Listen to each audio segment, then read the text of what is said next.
नमो भगवते वासुदेवाय। ओम नमो भगवते वासुदेवाय।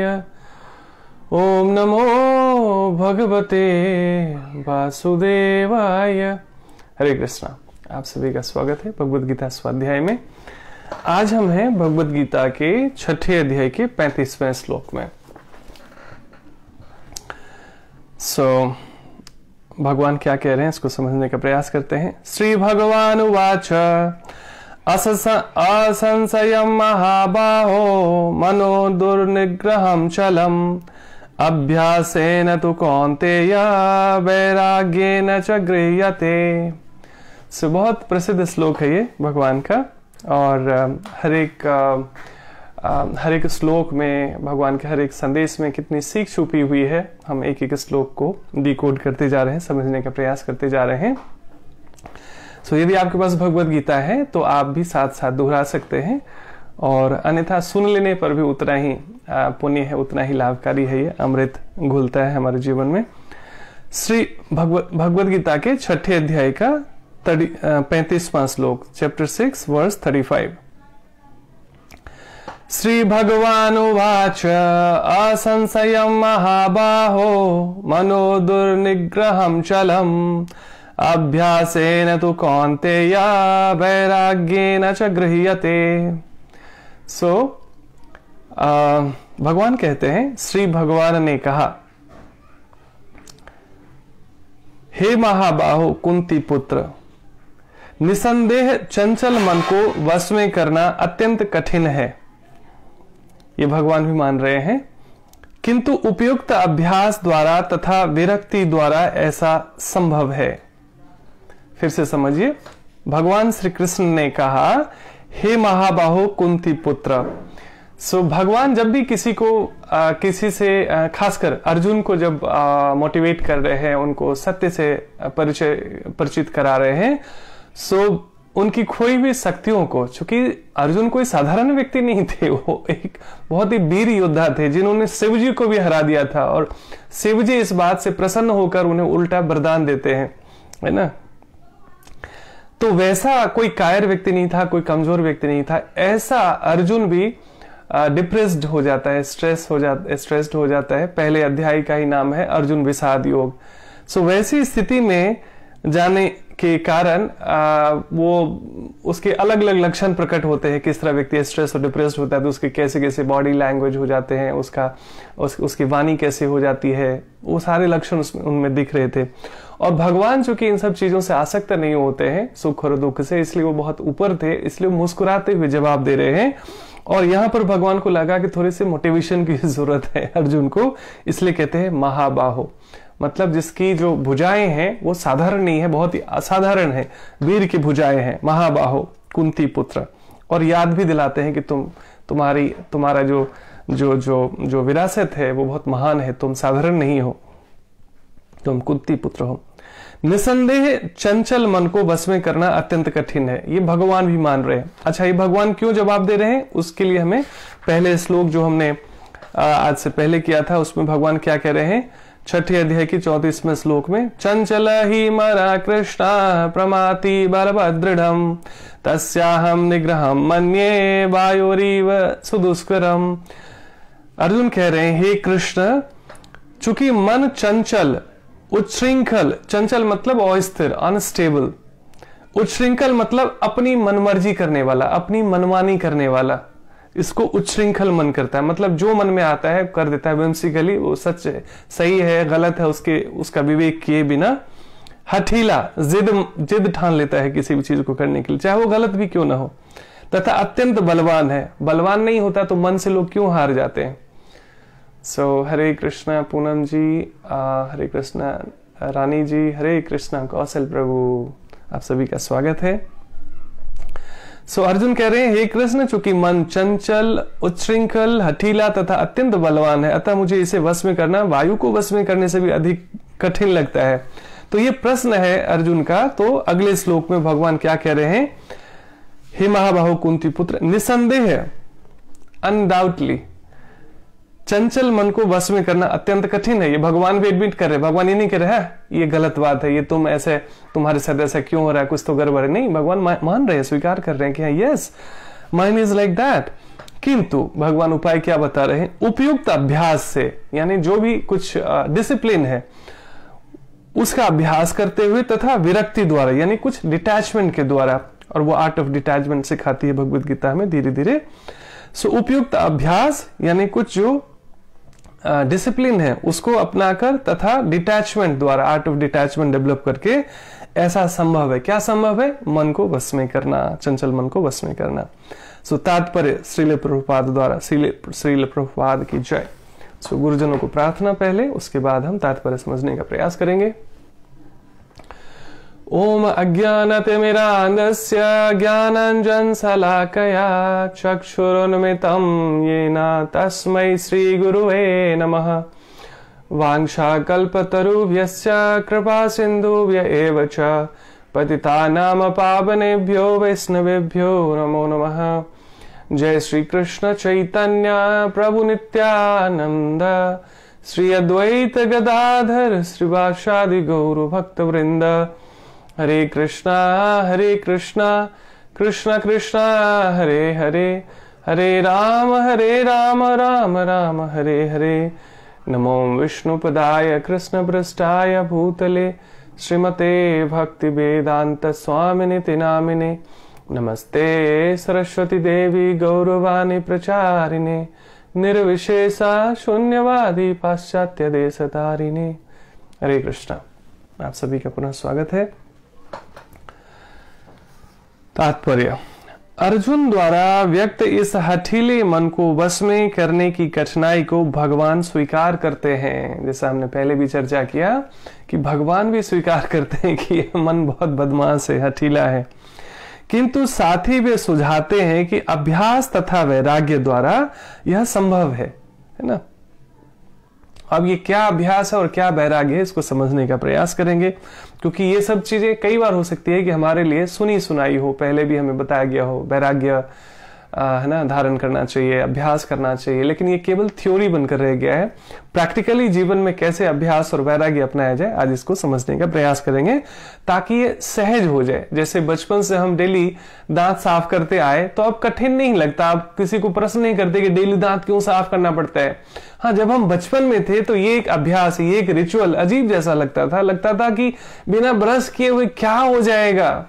लेकिन हमारे पेरेंट्स ने, हमारे बड़ों ने हमें धीरे धीरे एक रिचुअल, एक आदत डेवलप कराया कि डेली स्नान करना है, डेली सुबह सुबह उसके बाद पूजा भी करना है, शाम को संभव हो तो भगवान को थोड़ा सा धूप अगरबत्ती भी करना है। ये अलग बात है कि लोग सब कुछ भूलते जा रहे हैं।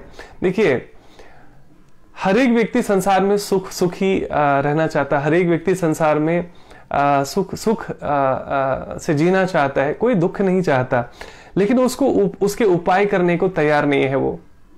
अब है क्या, जैसे मैंने आज भी फेसबुक पे पोस्ट किया था कि कम से कम संसाधनों में भी हमारे जो बुजुर्ग थे, जो पूर्वज थे हमारे, शांति और प्रेम से रहा करते थे, प्रेम और आनंद से रहा करते थे आपस में। उनकी छोटी मोटी खटपट होती थी लेकिन फिर भी वो बड़े प्रेम से रहते थे।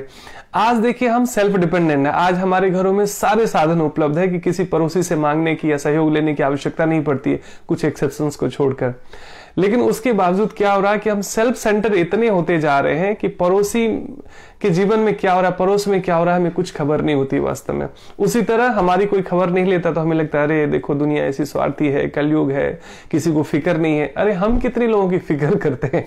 हमेशा जो है साधक यही सोचता है कि अपेक्षा नहीं करना है बल्कि unconditionally love care and respect देना है। लेकिन ये आएगा कहां से, अपने आप तो कोई जादू तो होगा नहीं, कोई जादू की छड़ी है नहीं। तो ये प्रेम, लव केयर एंड रिस्पेक्ट की जो फीलिंग है, जो हम सबके भीतर है, लेकिन वो सूख गई है, ड्राई हो गई, इसलिए हम संसार से अपेक्षा करते रहते हैं कोई हमें प्यार करे, कोई हमें सम्मान करे, कोई हमारा देखभाल करे। तो ये अनकंडीशनल शेयरिंग गिविंग तब होता है जब हम एक्चुअली फुलफिल्ड रहते हैं। जिस तरह हम मोबाइल को डेली चार्ज करते हैं, उसी तरह अपनी चेतना की बैटरी को हमें चार्ज करना पड़ेगा। तो शरीर और मन के लिए उचित आहार विहार, योगासन, प्राणायाम, ध्यान इत्यादि, और बुद्धि को स्वस्थ रखने के लिए इंटेलेक्ट, जो कि गार्जियन है मन का, मन बच्चा है, बुद्धि गार्जियन है, मन को भी प्रशिक्षण की आवश्यकता है। आज हम समझेंगे भगवद गीता से भगवान क्या कहते हैं। और बुद्धि को भी प्रशिक्षित करने के लिए प्रतिदिन स्वाध्याय यानी गीता जैसे शास्त्रों को पढ़ना, सत्संग यानी कुछ ऐसे लोगों का संग करना जो इसमें जीने का प्रयास करते हो, जिज्ञासा करना और वैसे ही जीवन जीने का प्रयास करना, उसको साधना कहते हैं।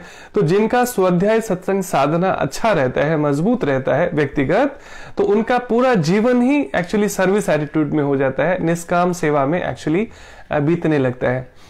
तो पहले क्या होता था कि ना सुबह सुबह लोग जो है रामायण इत्यादि सुनते थे, शाम को जो है भगवद गीता इत्यादि के संदेश सुनते थे। तो हुआ कि ये सारी चीजें ना विलुप्त होती चली गई और सारे लोग इकट्ठे भी होते थे। इसी बहाने क्या होता था, गैदरिंग होती थी, चाहे वो मंदिर होता था, कोई चौपाल होता था या किसी का घर होता था, कोई भी ऐसा जगह होता था जहां पर लोग आपस में इकट्ठे होते थे, धर्म की चर्चा होती थी। तो प्रतिदिन बड़े सिंपल लिविंग और हाई थिंकिंग में लोग जीते थे, सहजता से जीवन जीना और बड़े उच्च विचार मतलब दूसरों का हेल्प कैसे किया जाए। अभी तो क्या हो रहा है, दूसरे का कैसे झटक लिया जाए, दूसरों को कैसे धोखा दिया जाए, दूसरे का अधिक से अधिक कम से कम मेहनत में कैसे लाभ हासिल कर लिया जाए। तो ये जो ग्रैबिंग एटीट्यूड है, झटकने की जो प्रवृत्ति है, ये हमें दुखी करती है, हम समझ ही नहीं पाते। यही कारण है, हरे कृष्णा वेद प्रकाश प्रभु, यही कारण है कि सारे संसाधन इकट्ठे होते जा रहे हैं जीवन में, लेकिन जीवन में तनाव बढ़ रहा है, दुख बढ़ रहा है, बीमारियां बढ़ रही है, अशांति बढ़ रही है। कारण क्या है, हमारी संस्कृति, हमारा कल्चर बहुत रिच है। आज भी हम बैक टू बेसिक्स में खुशी ढूंढने के लिए, आनंद ढूंढने के लिए कहीं बाहर जाने की, घूमने की जरूरत नहीं है। बाहर आप घूम भी लेते हैं, कहीं भी चले जाते हैं, टेम्परेरी आप हैप्पीनेस मिल भी सकते हैं आपको, लेकिन परमानेंट हैप्पीनेस जो खुली आंखों से ध्यान होता है वो है बुद्धि को प्रशिक्षित करना भगवान के संदेशों से, संतों के संदेशों से। लेकिन हुआ क्या, इसको हमने आउटडेटेड समझ लिया, इसको हमने आउट ऑफ फैशन समझ लिया। तो हुआ क्या उसके कारण कि हम पश्चिमी सभ्यता की नकल करने लगे कि भाई वो कैसा पहनते हैं, वो कैसा खाते हैं। उसके परिणाम में क्या हुआ, उनकी नकल करते करते उनकी हमने बहुत सारी और भी चीजें नकल कर ली जो हमको पता नहीं है। आज हमारे सिनेमा घर, हमारा वेब सीरीज, हमारे मूवीज, टेलीविजन, सोशल मीडिया, हर एक चीज क्या परोस रही है कि विदेशी क्या कर रहे हैं, सो उनके जीवन से हम नकल करते हैं। अब उनके वहां देखिए एजुकेशन भी हाई है, मेटेरियल एजुकेशन है ना, आध्यात्मिक एजुकेशन जीरो है लगभग। सो मेटेरियल एजुकेशन भी बहुत भर के है, बड़े बड़े बंगले हैं, बड़ी बड़ी गाड़ियां हैं, खूब सारा धन इत्यादि है, देखने में भी हम सबसे ज्यादा सुंदर है वो। तो कहीं ना कहीं हमने उनको अपने से विकसित समझकर उनकी कॉपी करने लगे, कॉपी कैट करते रहे। लेकिन उनके जीवन में जो भी विकसित देश, आप किसी भी एक कंट्री का नाम लीजिए जिसको आप बहुत डेवलप्ड समझते हैं, कोई बुराई नहीं है किसी देश की, क्योंकि वहां पर भी अब लोग भारतीय संस्कृति अपनाकर आनंद में जीना सीख रहे हैं।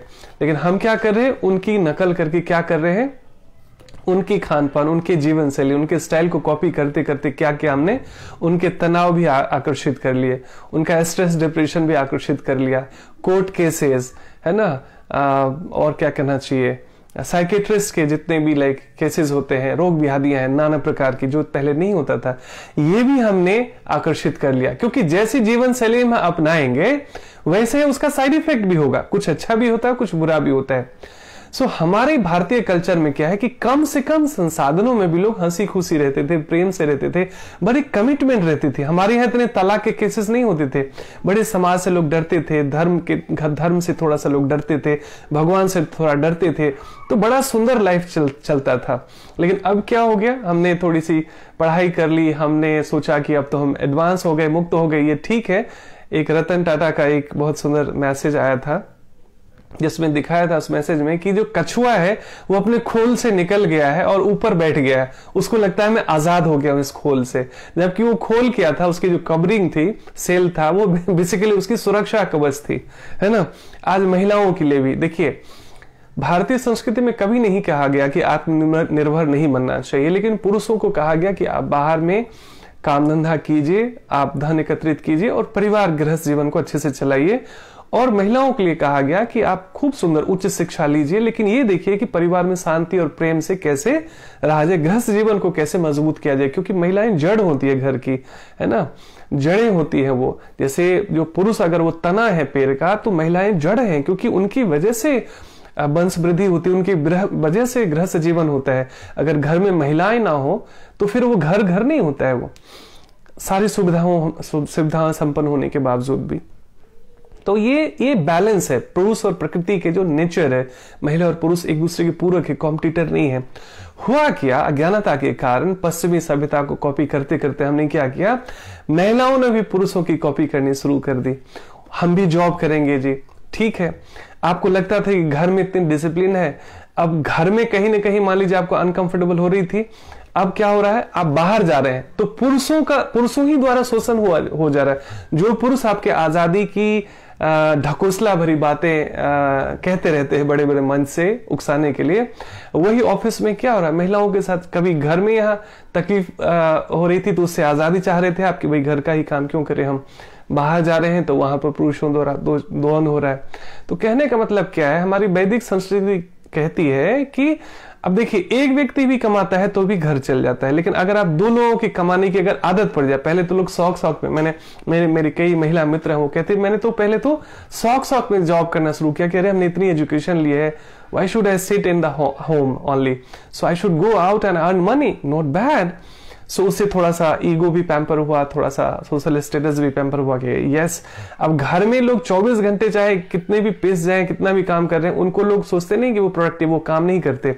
इसलिए बहुत सुंदर किसी ने नाम दिया हाउस वाइफ ना होके हाउस मेकर, जो घर को बनाने वाली है, गृहिणी है, जो घर की जड़ें हैं।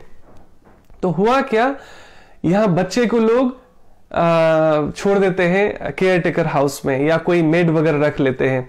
सो दोनों हस्बैंड वाइफ कमा रहे हैं और घर भूत बंगला बना हुआ है, कोई नौकर है। बच्चे की कभी भी वो परवरिश हो सकती है जो एक माँ के साथ हो सकती है, नौकर के साथ, चाहे आपके पास कितना भी धन हो जाए, सब कुछ हो जाए।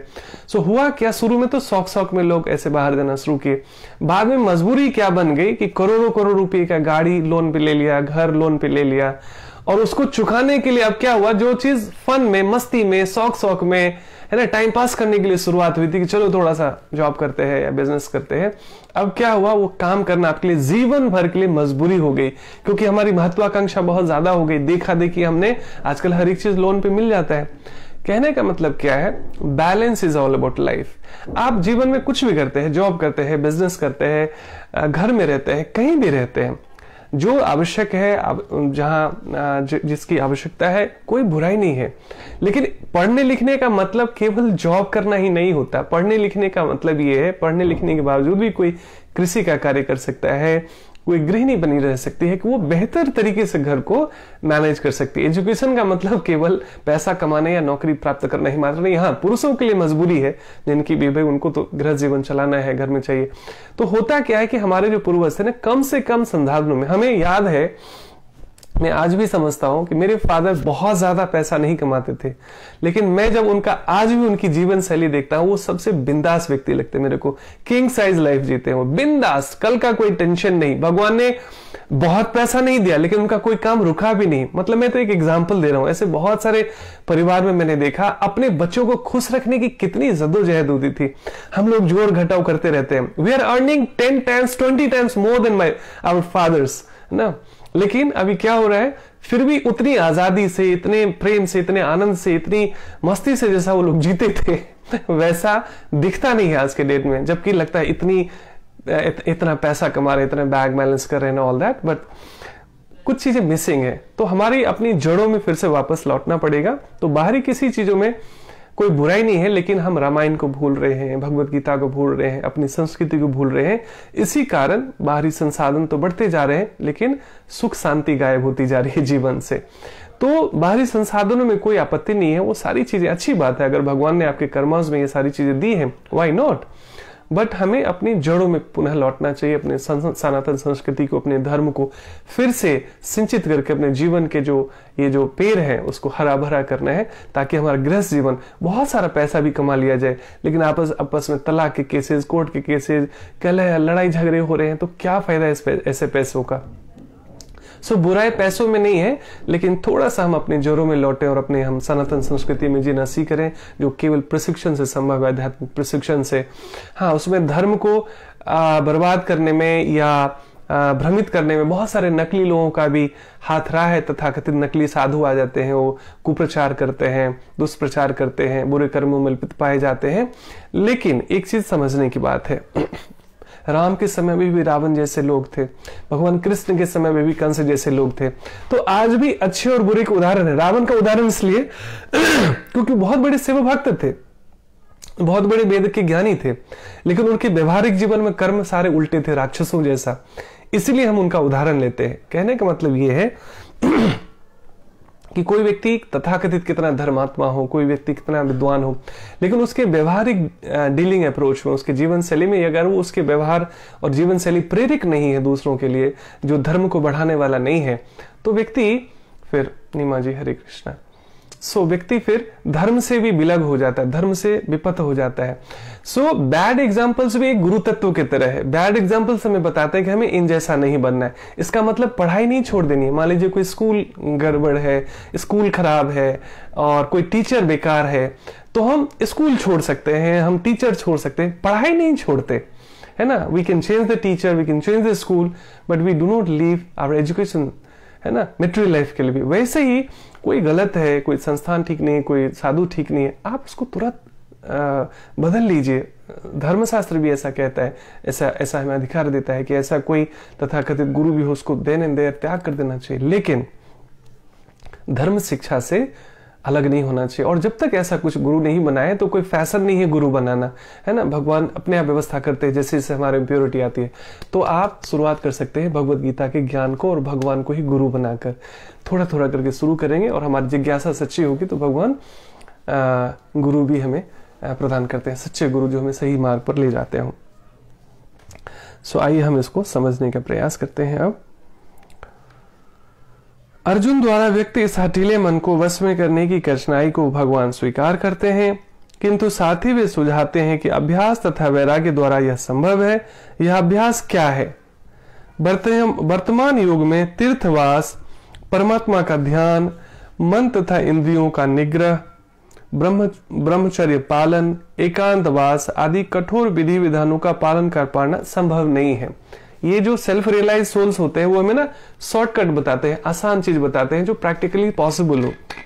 एक मिनट जल ले लेता हूं।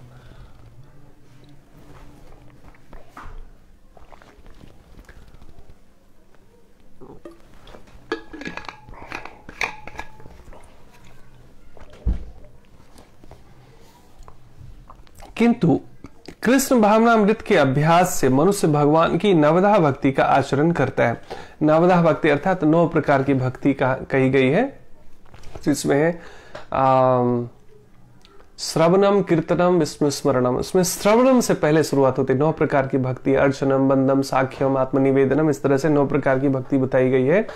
ये महाराज प्रहलाद द्वारा ये संदेश दिया गया है। श्रीमद् भागवतम में इसका पूरा विस्तृत वर्णन है और इसके बहुत सारे उदाहरण हैं। तो इसकी शुरुआत होती है श्रवणम से, अर्थात भगवान के संदेशों को सुनने से। तो ये सुनना भी वास्तव में भक्ति है और ये बड़ा आसान है। अब क्या है कि हम भगवान की चर्चा कर रहे हैं, तो मैं वाणी की सेवा कर रहा हूं, आप सुन रहे हैं, तो ये श्रवण सेवा हो रही है। यानी भगवान के संदेशों को सुनना, भगवान की कथाएं सुनना, भगवान के भक्तों के विषय में सुनना भी भक्ति है। कितना आसान है। श्रवणम कीर्तनम, कीर्तनम मतलब भजन गाना, कीर्ति गान करना। कीर्तन मतलब भगवान की कीर्ति का, यश का गान करना कि भगवान आपने ये किया, भगवान आपने वो किया, है ना। संसार को भी अपनी प्रशंसा कितनी प्यारी है, लेकिन भगवान को प्रशंसा कोई करे ना करे उनको ज्यादा फर्क नहीं पड़ता। ये हम अपनी प्यूरिफिकेशन के लिए कीर्तन करते हैं भगवान के बारे में। कारण क्या है कि जिसका आप नाम लेते हैं, जिसका आप सुमिरन करते हैं, जिसके बारे में अधिक से अधिक सुनते हैं, उसके गुण धर्म भी हम आकर्षित करते हैं। शब्दों के, इसको शब्द ब्रह्म कहते हैं। जैसे भगवान का नाम है कृष्ण, वो है सर्व आकर्षक, जो पूरे संसार को आकर्षित करते हैं। भगवान का नाम है राम, राम जो आनंद प्रदान करने वाले हो। सो ये हर एक शब्द का अपना जादू है।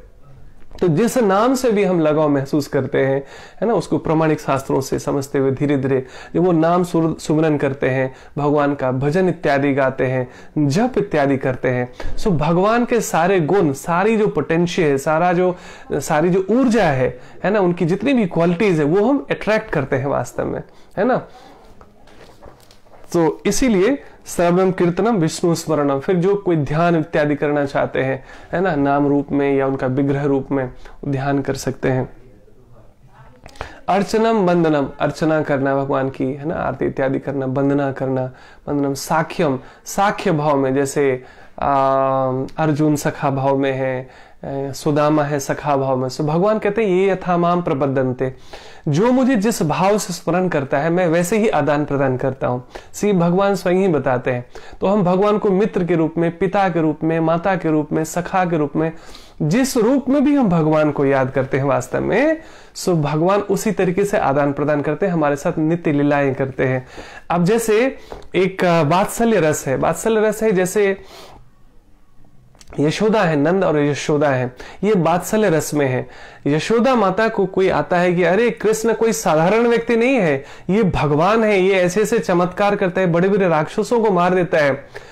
सो यशोदा मैया डर जाती है। भक्त का जो सरल हृदय होता है वो ना गोबर लगाकर, उपटन लगाकर और पता नहीं मयूर पंख से उनके ना झाड़ा लगाती है, झाड़ फूक करती है, मतलब थोड़ा सा कि ये सारे इसके पता नहीं कोई भूत प्रेत पता नहीं कौन से इस पे आ जाता है, कौन हमारे लल्ला को भगवान भगवान कह के हमसे दूर करना चाहता है। मेरा लल्ला भगवान नहीं है, ये मेरा लल्ला है, ये मेरा बच्चा है, तुम लोग क्यों इसे भगवान बनाने पर तुले हुए हो।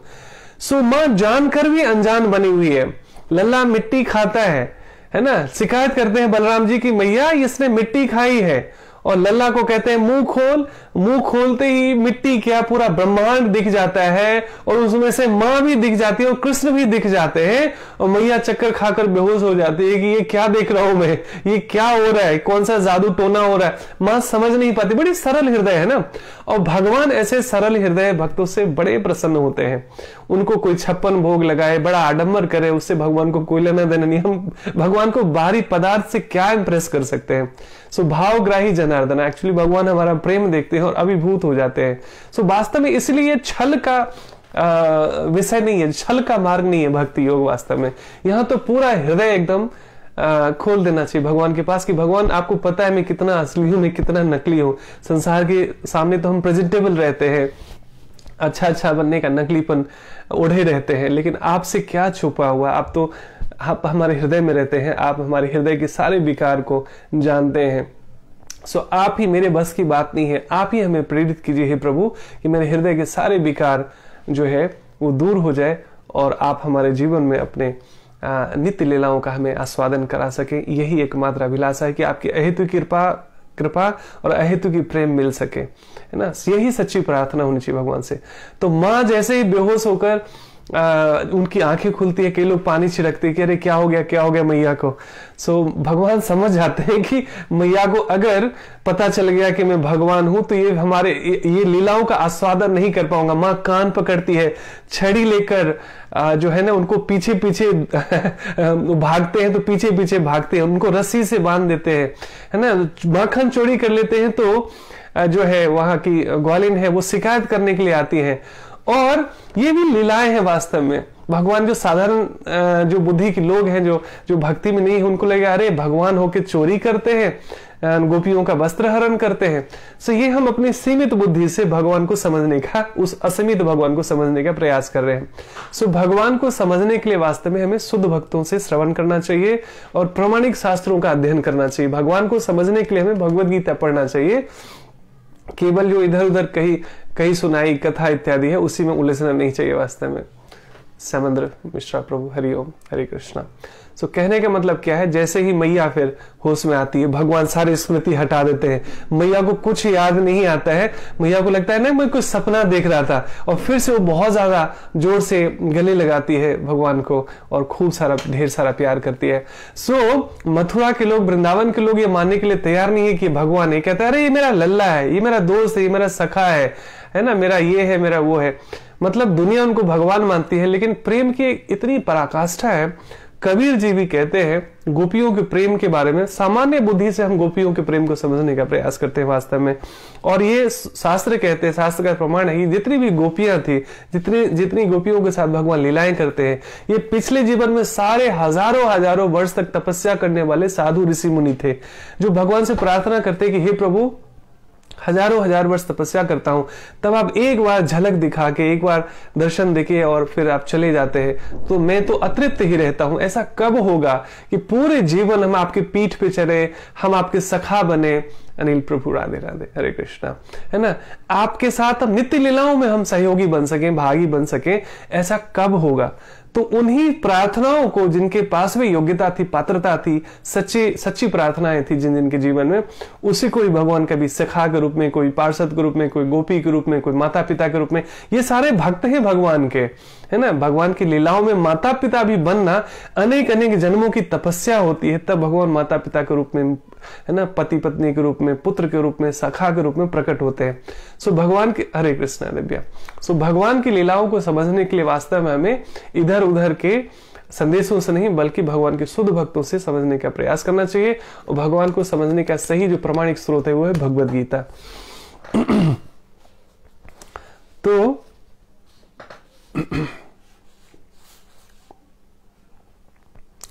ऐसे नवदा भक्ति का आचरण करता है। नवदा भक्ति यानी 9 प्रकार के किसी भी प्रकार की भक्ति में संलग्न होगा, और ये बड़ा आसान है वास्तव में। ऐसी भक्ति का प्रथम अंग है, जो लोग देर से जुड़े हैं कोई दिक्कत नहीं है, स्वागत है आपका। सो जितना छूट गया है वो आप फिर से शुरू से सुन लीजिएगा, तो कई सारी चीजें काम की है जो हमें पता होना चाहिए। ऐसी भक्ति का प्रथम अंग है कृष्ण के विषय में श्रवण करना। जो नवदा भक्ति में मैंने बताया 9 प्रकार की भक्ति होती है, श्रवणम कीर्तन विष्णु स्मरणम।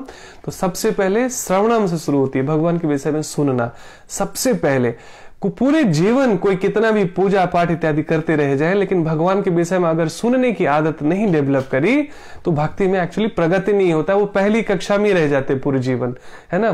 केवल फॉर्मेलिटी, केवल कर्मकांड, केवल व्रत साधना, तीर्थाटन, दान दक्षिणा और यज्ञ हवन करते रह जाते हैं।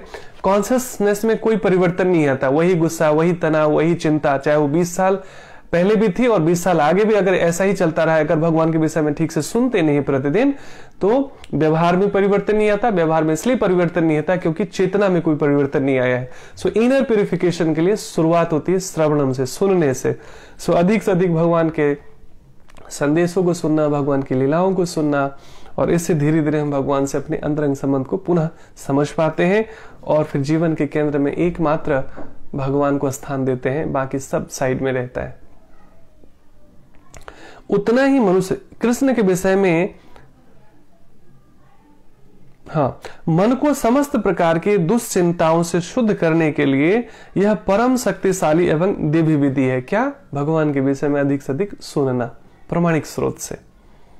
कृष्ण के विषय में जितना ही अधिक श्रवण किया जाता है, उतना ही मनुष्य उन वस्तुओं के प्रति अनासक्त होता है जो मन को कृष्ण से दूर ले जाने वाली है ना। सो भगवान से मन को दूर क्यों ले जाता है कोई भी चीज? क्योंकि भगवान के विषय में कम और संसार के विषय में हम ज्यादा सुनते हैं, देखते हैं, तो हमें संसार ही आकर्षित करेगी ना।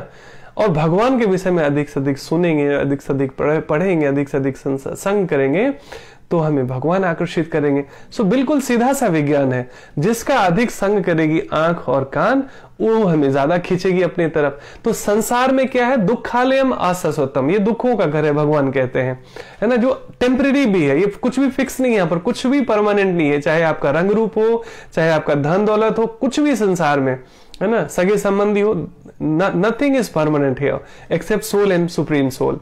सो इस अनित्य जीवन को समझते हुए भगवान से जैसे जैसे हमारा प्रेम और आसक्ति बढ़ता जाता है, संसार से आसक्ति थोड़ी सी कम होती चली जाती है। भगवान के प्रति आसक्ति बढ़ेगी तो संसार की आसक्ति थोड़ी सी ढीली पड़ जाएगी। यानी अभी हमने क्या किया हुआ है? भगवान की तरफ पीठ करके खड़े हुए हैं, मतलब भगवान इंतजार कर रहे हैं कि मेरी तरफ मुड़ेगा तो ये आनंदित होएगा, मेरे ज्ञान से सराबोर होकर ये हमेशा आनंद से पूरित होएगा। हमने क्या जिद पाली हुई है कि संसार में सुख ढूंढना है, हम होंगे कामयाब एक दिन, मन में है विश्वास। सो भगवान को छोड़कर आज देखिए ना, राम राज्य की कल्पना की जा रही है कि राम राज्य होना चाहिए। सो राम राज्य में से राम को साइड कर दिया गया है। राम को कहते हैं पता नहीं होते भी नहीं थे, क्या गारंटी है? उसके लिए लोग प्रूफ मांग रहे हैं, प्रमाण मांग रहे हैं, जबकि नासा भी कई सारे प्रमाण, नासा के साइंटिस्ट भी बहुत सारे प्रमाण दे रहे हैं। लेकिन अभी भी हिंदू होते हुए, भारतीय होते हुए भी कई सारे लोग भगवान पर संदेह करते हैं। भगवान के जो है जितने भी ये इतिहास पुराने, इसको ना अंग्रेजों ने माइथोलॉजी कह दिया, मतलब एक काल्पनिक कथा है, मतलब मिथ से, मिथ मतलब झूठा, है ना, मनगढ़ंत मैथोलॉजी बना दिया, जबकि वास्तव में ये हमारी हिस्ट्री है, ये हमारा इतिहास है। पांडव के समय के बहुत सारे, अभी पुरातन कई सारे खुदाई होती, पुरातत्ववेत्ता जितने भी होते साइंटिस्ट, वो देखते हैं कि पुराने उस समय के जो हमारी कथाएं महाभारत रामायण में लिखी गई है, बहुत सारे अवशेष मिलते हैं। सो बहुत सारे से अनेकों प्रमाण है। राम सेतु बना था, उसके भी अभी सैटेलाइट से उसका ऑलरेडी जो है उसका पिक्चर लिया गया है और उसका प्रमाण देखा गया कि हाँ ऐसा सेतु बनाया गया था कभी, है ना। सो अनेकों ऐसे प्रमाण है। और हमारे जैसे सरल भक्त जो भारतीय होते हैं, उनको तो किसी भी व्यक्ति पर गुस्सा भी नहीं आता, उन पर हंसी आती है कि जैसे लोग ये प्रमाण मांगते हैं या ये मांगते हैं। सो अकबर बाबर की जिसको हमने देखा नहीं, उसका जो मनगढ़ंत कुछ भी उनकी वीरता की या उनके नृशंस, उनके जीवन शैली की जो भी हमें हिस्ट्री ज्योग्राफी पढ़ा दी गई, उसको हम रट के अपने स्कूल और कॉलेज पास आउट करते रहे। लेकिन इसके विषय में, रामायण और गीता के विषय में, ना कोई स्कूल पढ़ाता है, ना कोई कॉलेज पढ़ाता है। सो जब जागो तभी सवेरा। भाई अखबार पढ़ाना भी तो स्कूल नहीं सिखाता, लेकिन लोग घर घर में अखबार पढ़ते हैं ना। न्यूज चैनल दिखाना भी कोई न्यूज स्कूल और कॉलेज तो नहीं सिखाता। हम देखते हैं ना कई सारी चीजें जो नहीं सिखाई गई। गाली सीखना, कोई माता पिता गाली सिखाता है क्या बच्चे को? लेकिन बच्चे कहां से गाली सीख जाते हैं? कहने का मतलब क्या है कि अनावश्यक चीजें हम नहीं सिखाई गई तो भी सीख गए, लेकिन जो काम की चीजें हैं वो सीखने के लिए हमारा मन तैयार ही नहीं है, क्योंकि मन को अभी नकलीपन की आदत लगी हुई है। संसार में न्यूज चैनल्स क्या कहता है, न्यूज़पेपर्स क्या कहता है, वेब सीरीज क्या कहता है, सिनेमा सर्कस क्या कहता है, वो थोप दिया गया, हमें ठूस कर इसमें कचरा भर दिया गया है कि वो सब पर डाउट मत करो। चाहे हॉलीवुड की कोई पिक्चर, चाहे भूत प्रेत भी दिखाई दे तो उससे डरते रहो, लेकिन हमारा रामायण महाभारत और हमारा गीता संदेश जो कहता है उस पर डाउट करो। सो यही दुर्भाग्यपूर्ण है, इसलिए हम तनावग्रस्त होते हैं। तो जैसे जैसे हम अपने रूट में जुड़ते हैं, जैसे जैसे हम जड़ों में वापस आते हैं, उतने हम सुखी होते जाते हैं, आनंदित होते जाते हैं। और यही भगवत गीता का उद्देश्य है वास्तव में। सो कृष्ण के विषय में जितना ही अधिक श्रवण किया जाता है, उतना ही मनुष्य उन वस्तुओं के प्रति अनासक्त हो जाता है, यानी डिटैच होता जाता है। आज भगवान क्या कह रहे हैं? अभ्यास और वैराग्य द्वारा मन को कंट्रोल किया जा सकता है। फिर से सुनिए, भगवान कहते हैं, श्री भगवान ने कहा, हे महाबाहु कुंती पुत्र, निसंदेह चंचल मन को वश में करना अत्यंत कठिन है। भगवान भी एक्सेप्ट कर रहे हैं, किंतु उपयुक्त अभ्यास द्वारा तथा विरक्ति द्वारा, यानी regular practices of some discipline life and विरक्ति यानी डिटैचमेंट द्वारा, वैराग्य द्वारा कुछ चीजों से अलग होकर मन को बैलेंस किया जा सकता है, मन को वश में किया जा सकता है। वही अभ्यास क्या है प्रभुपाद बताने का प्रयास कर रहे हैं। कृष्ण के विषय में जितना ही अधिक श्रवण यानी सुना जाता है, उतना ही मनुष्य उन वस्तुओं के प्रति अनासक्त होता है जो मन कृष्ण से दूर ले जाने वाली है ना। मन को उन सारे कार्यों से विरक्त कर लेने पर जिनसे कृष्ण का कोई संबंध नहीं है, मतलब जो भी चीज परमात्मा से जुड़ी हुई नहीं है ना, ऐसे ज्ञान का कोई लाभ नहीं वास्तव में, उनसे दूर रहने का प्रयास करना चाहिए।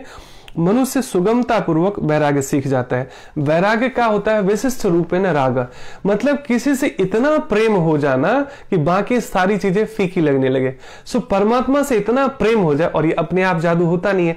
अधिक से अधिक सुनेंगे, अधिक से अधिक भगवान के विषय में पढ़ेंगे, अधिक से अधिक जिज्ञासा करेंगे, प्रामाणिक शास्त्रों का जो शोध करेंगे, सो धीरे धीरे क्या होता है? भगवान से राग होता चला जाता है। सो भगवान से इतना राग यानी इतनी अटैचमेंट हो जाती है कि बाकी सब अपने आप डिटैच होने लगता है। स्वाभाविक रूप से बाकी सब चीजें ना फीकी लगने लगती है। जिसमें हम रस ले रहे थे संसारिक बातों में, इसको ग्राम्य कथा कहते हैं ना।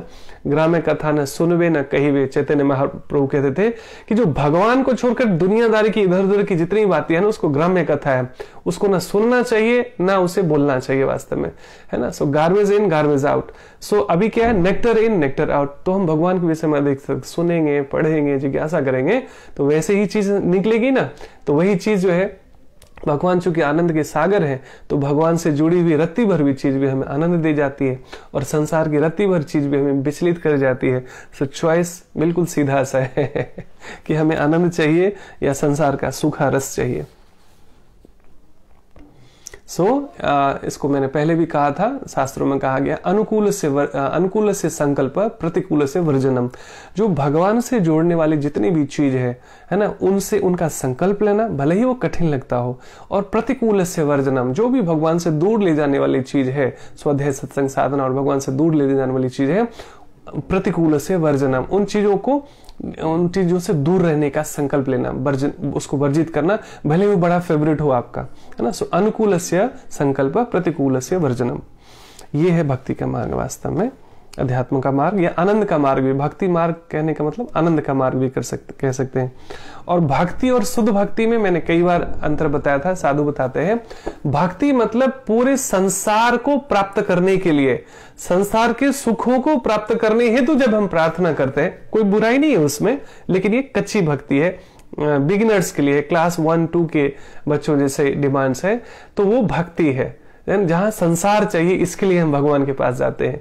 लेकिन जब केवल भगवान चाहिए, भगवान का ज्ञान चाहिए, भगवान का प्रेम चाहिए, भगवान का सानिध्य चाहिए, भगवान के भक्तों का सानिध्य चाहिए, उस हेतु जब हम भगवान से जुड़ते हैं, उनकी भक्ति करते हैं, तो ये शुद्ध भक्ति हो जाती है। ये इसको भक्ति योग भी कहते हैं। भक्ति केवल अपनी कामना के लिए हो, अपनी सांसारिक वासनाओं की पूर्ति के लिए हो, तो वो भक्ति है, मतलब थोड़ा सा नीचे कैटेगरी का, बुराई नहीं है, कुछ तो भगवान से ही जुड़ते हैं हम। कई बार कच्ची भक्ति से हम सब संसार में सांसारिक हेतु ही, सांसारिक कामना हेतु ही भगवान से जुड़ते हैं। भगवान ये दिला दो, ऐसा कर दो, वैसा कर दो, कोई बुराई नहीं है। शुरू में तो पहली दूसरी कक्षा में होते हैं ना, लेकिन पूरे जीवन कोई पहली दूसरी कक्षा में ही रहे तो ये कोई अच्छी बात नहीं है। सो धीरे धीरे प्रगति करते करते हमें शुद्ध प्रेम, भगवान का शुद्ध प्रेम चाहिए, अहेतु की कृपा चाहिए कि भगवान जिसको मिल गया फिर उसको और क्या चाहिए, उसको कमी क्या रहती है वास्तव में, है ना। सो वास्तव में ये जो भगवान को चाहने वाली जो भक्ति है, ये शुद्ध भक्ति है, या इसको भक्ति योग भी कहते हैं। और यही हम सबका लक्ष्य होना चाहिए। भगवत गीता इसी में सहयोग करती है हमें, उसी की पाठशाला समझ लीजिए। सो मन को उन सारे कार्यों से विरक्त कर लेने पर जिनसे कृष्ण का कोई संबंध नहीं है, मनुष्य सुगमता पूर्वक वैराग्य सीख सकता है।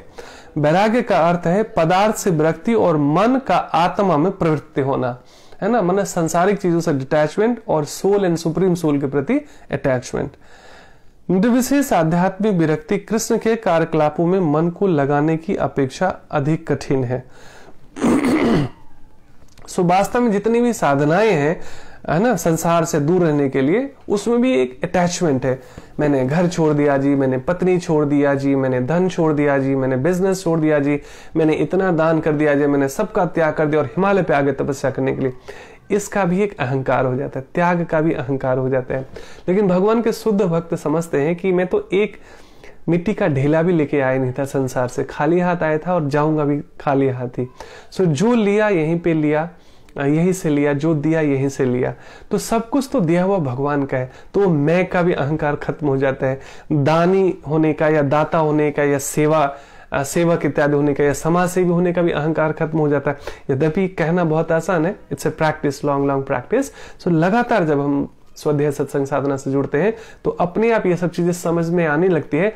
तब लगता है कि मूंगफली की तलाश हम कर रहे थे, वास्तव में हम डिजर्व करते हैं तो साक्षात भगवान को। तो केवल मूंगफली में सीमित नहीं रहना। मूंगफली यानी संसारिक कामनाएं, है ना। जब तक हम अबोध हैं, कच्चे भक्त हैं, ये बना रहेगा, कितना भी हम प्रवचन सुन लेते हैं और पढ़ लेते हैं। लेकिन समझ लीजिए जब तक हम पदार्थ चाहते हैं तब तक हम कच्चे भक्त हैं, अभी पहली दूसरी कक्षा में ही है।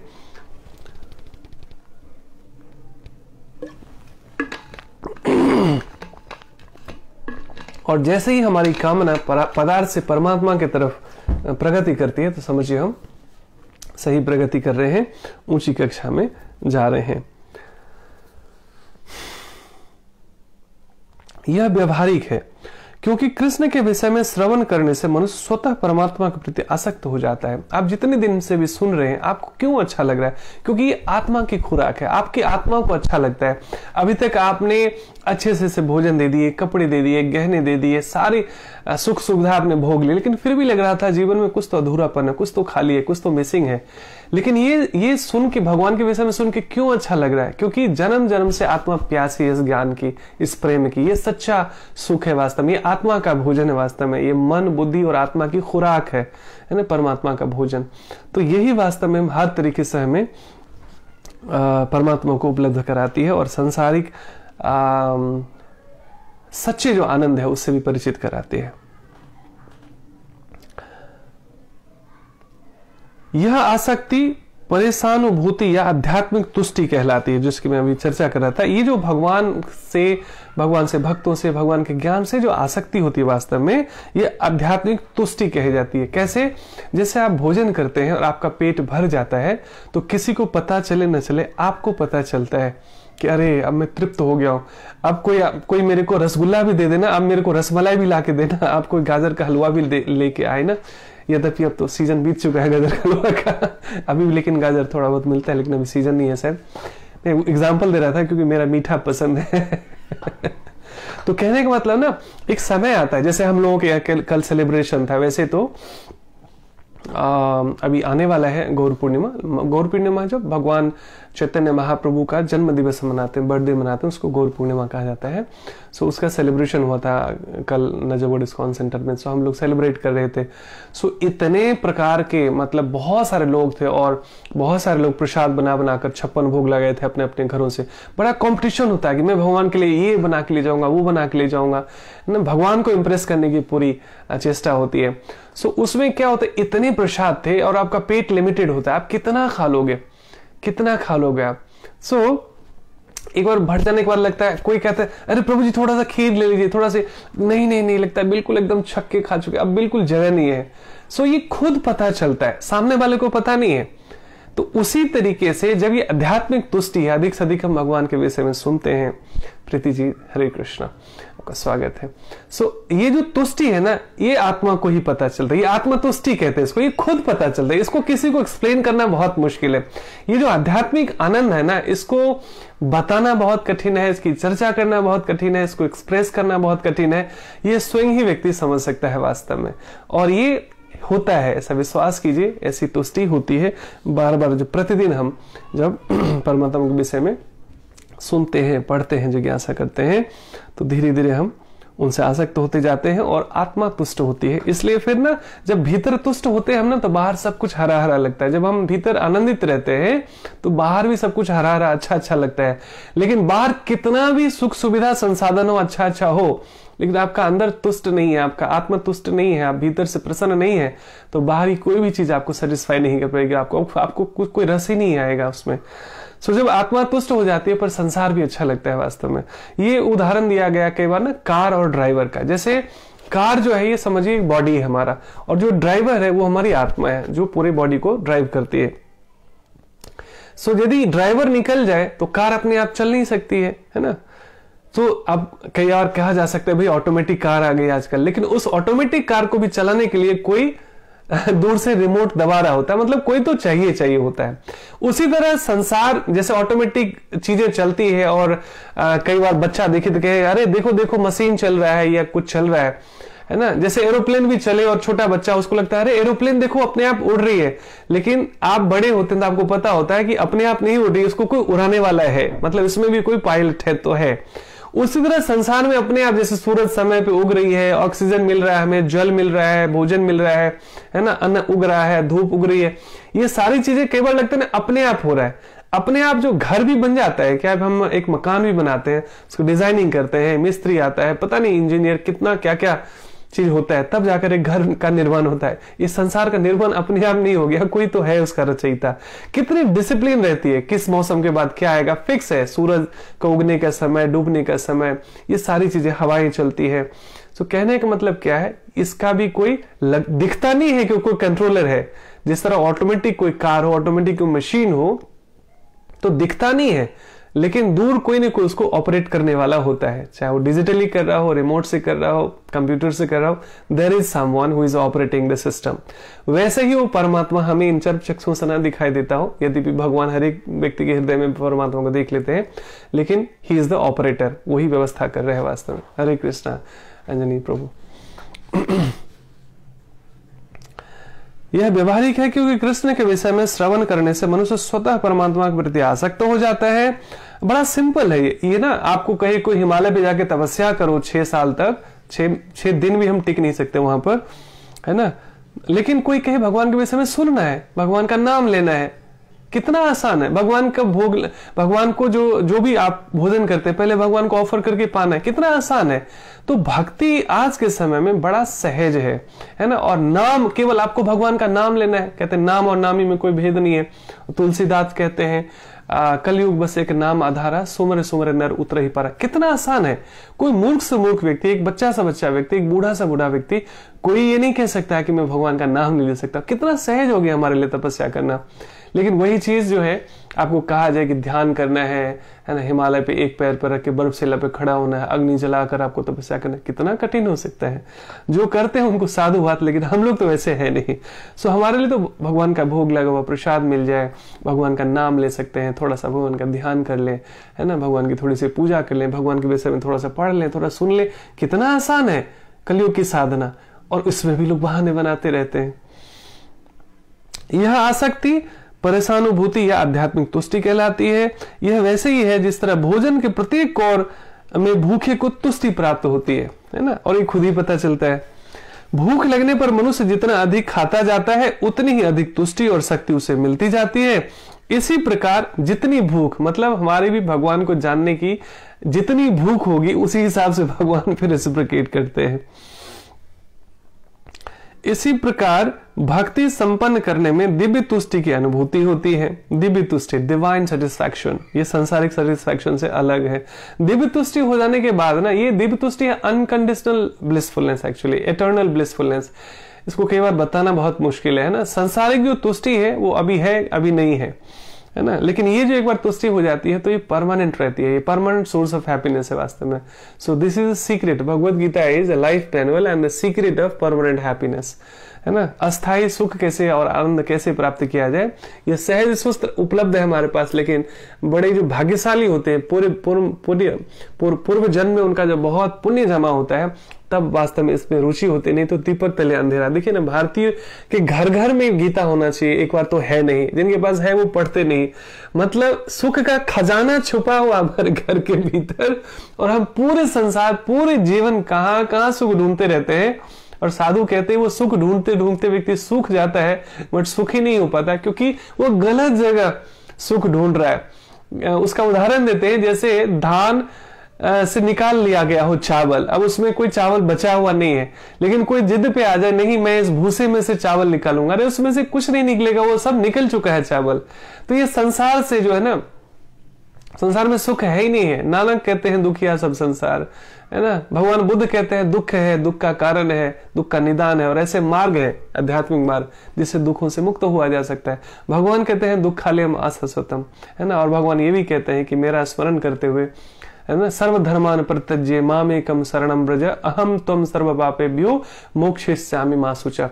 भगवान कहते हैं सारे सांसारिक धर्मों का त्याग करके एक मेरी शरण में आ जाओ, मैं तुम्हें सभी पापों से मुक्त कर दूंगा। लेकिन संकल्प लेकर के दोबारा ऐसे पाप ना करो। और मां शुचः, भगवान कहते हैं चिंता मत करो, फिक्र मत करो। भगवान लास्ट में गारंटी भी दे रहे, मां शुचः, सोचो मत ज्यादा। ये मैं कह रहा हूं, 18वें अध्याय का ये श्लोक है, सर्वधर्मान परित्यज्य। कभी गूगल कर सकते हैं, आपके पास भगवद गीता हो तो आप ढूंढ सकते हैं। सो ये भगवान गारंटी दे रहे हैं, लेकिन फिर भी हम संदेह करते हैं, है ना। संसार पर हमें विश्वास है, 2 + 2 4 होता है कि हमारे टीचर ने बता दिया, उनके टीचर ने बता दिया, उनके टीचर ने बता दिया, हम ट्रस्ट कर सकते हैं, करते हैं। लेकिन यही भी हमारे साधु जन पीढ़ी दर पीढ़ी गुरु शिष्य परंपरा में भगवत गीता का संदेश देते आए हैं, इस पे हम डाउट करते हैं। सो ऑप्शंस है, किसी को कोई ये थोपा नहीं जाता ये ज्ञान, ये किसी पर कोई फोर्स नहीं किया जाता ज्ञान, है ना। ये स्वयं का मार्ग है। ये ना स्कूल में मिलेगा, ना कॉलेज में मिलेगा, ना कोई यूनिवर्सिटी में मिलेगा। यद्यपि विदेश में उपलब्ध है, लेकिन हमारे यहाँ शायद मुश्किल होगा। पता नहीं कब ऐसा समय आएगा जब भगवत गीता में कोट पे हाथ पे रखने के बजाय हाथ में भगवत गीता थमाई जाए कॉलेज और स्कूल के बच्चों को, कम से कम एक विषय के रूप में। जब जागो तभी से बड़ा। देखिए, उम्मीद है, मैं तो बहुत ऑप्टिमिस्टिक हूँ। उम्मीद करता हूँ कि कोई न कोई व्यक्ति होगा आगे शायद जो कंपलसरी कर दे स्कूल और कॉलेज में, और ऐसे व्यक्ति द्वारा पढ़ाया जाए जो केवल प्रोफेशनली ना पढ़ाए, उसे सच में जिसमें वो खुद भी उस संदेशों में खुद भी जीने का प्रयास करते हो, ऐसे व्यक्तियों द्वारा इसकी शिक्षा दी जाए, तभी वास्तव में ट्रांसफॉर्मेशन आएगा। यह वैसे ही है जिस तरह भोजन के प्रत्येक कौर से भूखे को तुष्टि प्राप्त होती है। भूख लगने पर मनुष्य जितना अधिक खाता जाता है उतनी ही अधिक तुष्टि और शक्ति उसे मिलती जाती है।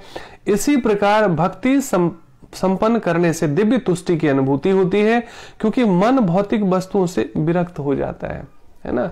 जब ये जैसे ना आपका जब पेट भर जाता है, मन तुष्ट हो जाता है, तो बाहर आप कुछ भी देना आपको लगता है नहीं नहीं नहीं नहीं, नहीं चाहिए, अरे आई एम नॉट इंटरेस्टेड, आप बिल्कुल जगह दिए।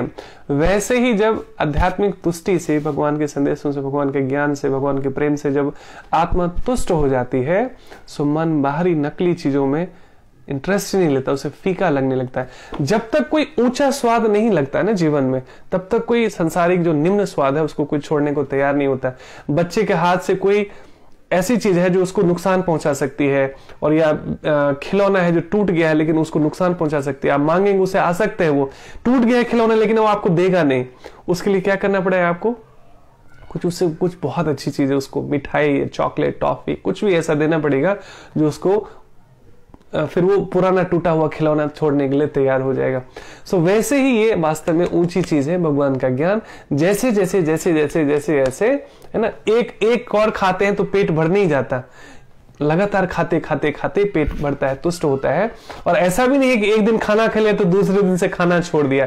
It's everyday process. ये जो आत्मा की खुराक है ये प्रतिदिन चाहिए, क्योंकि हम थोड़ी देर 15 मिनट, आधा घंटा, 1 घंटे शायद इसमें रहते होंगे, बाकी 23 घंटे तो संसारिक चिंतन ही चलता रहता है ना।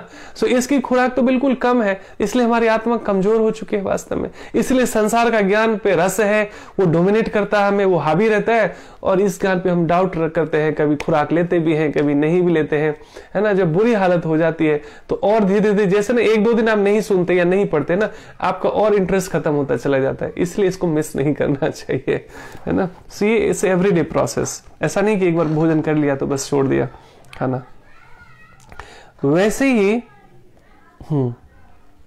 ओके, जैसे कुशल उपचार तथा सुपथ्य द्वारा रोग का इलाज, है ना, जैसे सही मार्गदर्शन में आपकी ट्रीटमेंट हो रही हो और हेल्दी डाइट वगैरह रिकमेंड, सुपथ्य आहार कहा गया। सुपथ्य मतलब जो एक्चुअली बॉडी फ्रेंडली हो, माइंड फ्रेंडली हो, ऐसा सात्विक आहार लेना। यद्यपि वो बोरिंग लग सकता है, कठिन हो सकता है, लेकिन मन को मजबूत करके कि ये मेरे लिए अमृत जैसा है, उसका पालन करना चाहिए। तो उसी तरीके से जिस तरह शरीर का इलाज हो जाता है, आत्मा जो कमजोर पड़ी है, बीमार पड़ी है, उसको इस खुराक से धीरे धीरे धीरे धीरे ठीक हो जाती है। और शुरू में ये बोरिंग में लगता है। इसका उदाहरण दिया जाता है, जैसे किसी जॉन्डिस के मरीज को अगर मिश्री खाने के लिए रिकमेंड किया जाता है, क्योंकि वो ठंडा होता है मिश्री, तो उसको ना करवा करवा लगता है, तीता तीता लगता है, उसको टेस्ट नहीं आता, और डॉक्टर को बोलता है डॉक्टर साहब इसमें तो बिल्कुल बेकार टेस्ट है। बोलते फिर भी लेते रहो, तब तक लेते रहो जब तक ये सच में मीठा न लगने लगे। जिस दिन मीठा लगने लगे समझ लो कि तुम्हारा रोग बिल्कुल हट चुका है, तुम ठीक हो चुके हो। वैसे ही जिस दिन, जब तक ये बोरिंग लग रहा है, इसको छोड़ना नहीं है। जैसे जैसे बोरिंग बोरिंग बोरिंग बोरिंग लगते लगते लगते लगते इसमें एक वाव फीलिंग आने लगे, स्वाद आने लगे, अच्छा लगने लगे, तो समझिए हमारा मन का जो रोग है, जो भवरोग है, जो संसारिक रोग है, वो हटता जा रहा है, हटता जा रहा है, हटता जा रहा है, और भगवान से हमारा प्रेम बढ़ता जा रहा है। तो अपनी पीठ थपथपानी चाहिए, खुद को अप्रिशिएट करना चाहिए, और आवश्यकता पड़ने पर उचित मार्गदर्शन भी लेना चाहिए। अपने आप गुरु नहीं बनाना चाहिए मन को, क्योंकि मन, माया जो है ना बहुत प्रबल है। जब भी आप धर्म के मार्ग पर चलते हैं, सत्य के मार्ग पर चलते हैं, तो माया बहुत विचलित करती है हमें। सो हमें भगवान का हाथ छोड़ना नहीं है। भगवान का हाथ नहीं छोड़ना मतलब भगवान का ज्ञान नहीं छोड़ना, और भगवान के भक्तों से भी जुड़े रहना, जो समय समय पर हमारा मार्गदर्शन करते रहते हैं। यह कुछ वैसा ही है जैसे कुशल उपचार तथा सुपथ्य द्वारा रोग का इलाज। अतः भगवान कृष्ण के कार्यकलापों का श्रवण, यानी भगवान की जो बाल लीलाएं हैं, उनकी जो लीलाएं हैं, उनका श्रवण, है ना, उन्मत्त मन का कुशल उपचार है। जो मन, ये हठीला बदमाश मन है ना, उसका समझिए अग्नि है, अग्नि जल रही है ना, उस पे जल की वर्षा कर रहा है। तो मन में जितने भी उथल पुथल तूफान चलते रहते हैं, उस पे भगवान का ज्ञान जो उस पे उबलते हुए दूध पर जैसे पानी ठंडी बूंद कुछ डालते हैं तो शांत हो जाता है, वैसे हो जाता है। अतः भगवान कृष्ण के कार्यकलापों का श्रवण उन्मत्त मन का कुशल उपचार है। कृष्ण को अर्पित भोजन करना रोगी के लिए उपयुक्त पथ है ना। सो भगवान को ऑफर किया वही भोजन लेना चाहिए। यह उपचार ही कृष्ण भावनामृत की विधि है। सो लगातार अभ्यास क्या हो गया, वैराग्य अपने आप पैदा नहीं होता जब तक कि राग नहीं होता परमात्मा से।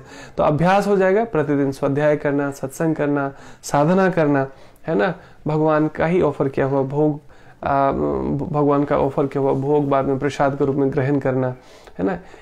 इन सब अभ्यास से धीरे धीरे भगवान से जैसे जैसे प्रेम बढ़ने लगता है तो राग, वैराग मतलब प्रकृष्ट रूपेण राग, विशेष रूप से जब भगवान से राग हो जाता है, प्रेम हो जाता है, तो संसार अपने आप थोड़ा सा फीका लगने, अभी तो हमें संसार आकर्षित करती है ना। फिर एक ऐसी अवस्था होती है जब आप न्यूट्रल हो जाते हैं, कोई माला पहराए तो भी उसको राम राम, कोई अपमान कर दे तो भी उसको राम राम। यद्यपि कहना बहुत आसान है, पालन करना कठिन है, लेकिन ऐसा होता है, ऐसा संभव है ना इस मार्ग पे, क्योंकि भीतर सब इतने स्ट्रांग हो जाते हैं ना। नकलीपन में क्या होता है, हम बाहरी चीजों से भर लेना चाहते हैं अपने आप को कि लोग हमारा सम्मान करें, लोग हमारा स्वागत करें, लोग हमारी प्रशंसा करें।